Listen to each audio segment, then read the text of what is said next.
Good morning, Panther Nation. This is Mr. Doherty, Assistant Principal of Registration at Maryville High School, coming to you to talk to you a little bit about the difference between this year's schedule and last year's schedule. These are some of the frequently asked questions we've received from students and parents. This video aims to answer these questions and explain the difference between last year's semester schedule and this year's quarter schedule.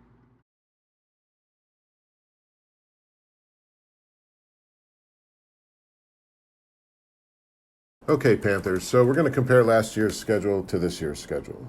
Last year, if you're a continuing student, you remember we had 8 periods per day.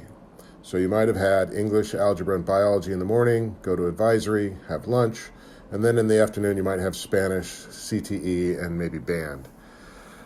So by the end of the semester, you would have had 3 1/4 credits, a half credit for each class, and only a quarter credit for advisory. You do that twice, first semester and second semester, and you end up with 6 1/2 credits for the year. If you pass all your classes, we would consider you to be on track to graduate. This year looks a little different, but we're kind of doing the same thing. So this year you'll notice you only have 3 classes, period 1, 2, and 4. And you'll have a lunch period in there as well. So what's different? If you look at last year, we have a semester-long plan.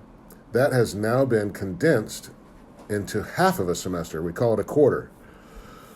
So the first quarter, you will only have 3 classes, maybe English, biology, and CTE.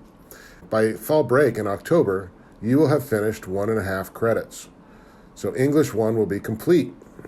The next quarter, second quarter, you'll do English 2, and by winter break, you will have finished a year's worth of English.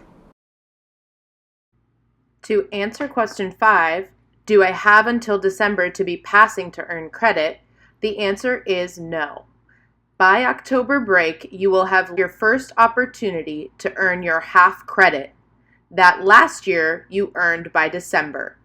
This is why our classes have shifted from 50 minutes to 90 minutes. To answer question 6, at what time do my grades become final and go on my transcript for colleges to see and for my GPA? The answer is at the end of the quarter, by October break, and also again at the end of quarter 2 before December break.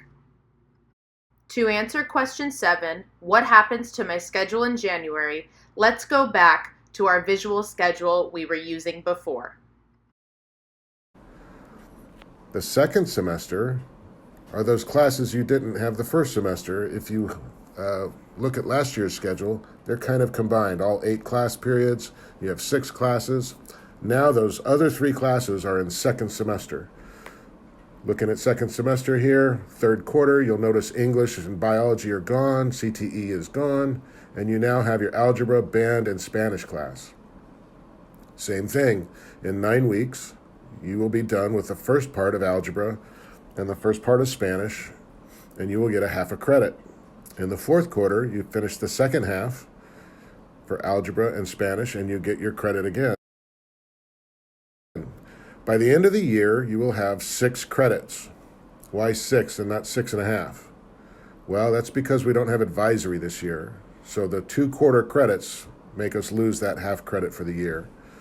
You will still be on track to graduate, but it's important for you all to realize that we're going a little faster. This is accelerated. So an entire year's worth of English is now going to be done in a half a year. So it's very important that you show up to school every day, click into your classes, get accounted for attendance, turn in your assignments, work with your teachers, because not only can you pass your class twice as fast, you might also fail just as fast. Twice as fast. So we want this to be clear, and we're bringing this presentation to you to help you understand this a little bit better. You need 22 credits to graduate. Understanding how you get those credits this year is essential to you graduating on time. Since we will be online the first 9 weeks, in that time, we will have already earned or lost half a credit for each of your courses, totaling 1.5 credits. If by the end of quarter 1 or October break, you do not pass your courses with 60%, a D, or higher, you will need to take that course again and you will be behind on credits. It's important to note that this example really covers courses that are previously a year long. However, it's important to note that courses such as econ, health, government, all of which are graduation requirements, are only previously a semester long, which means in this new system, they are a quarter long. So if you are a senior, for example, in econ, you have from August until October to earn your half credit and pass that course. To answer question 1, why am I only in 3 classes? And also question 4, am I going to fall behind in credits with this new schedule? The answer is that you're only in 3 classes for this semester, and you'll be in your next 3 classes next semester, starting in January.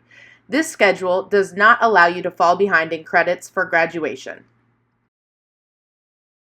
To answer question 2, why am I not in math, English, science, etc.? Many of you are curious why you are only in one of your core classes. This, again, is due to our quarter schedule. If you are not in one of your core classes this semester, from August to December, you will be in your other remaining core classes from January to May. Last thing, Panthers, if you have any questions about this, reach out to your teachers. Have them explain things to you, particularly relevant to their specific course. If you have general questions or you just want to talk about all this in general, you can reach out to your counselors and have a conversation with them, and we can explain to you how this is all working.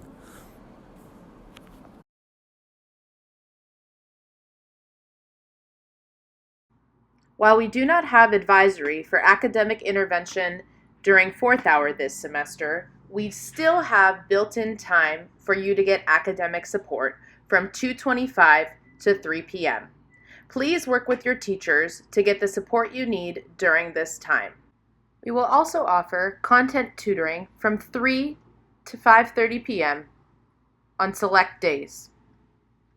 Finally, we will have Saturday school. Stay tuned for updates and dates from the Office of Instruction and Ms. Loker.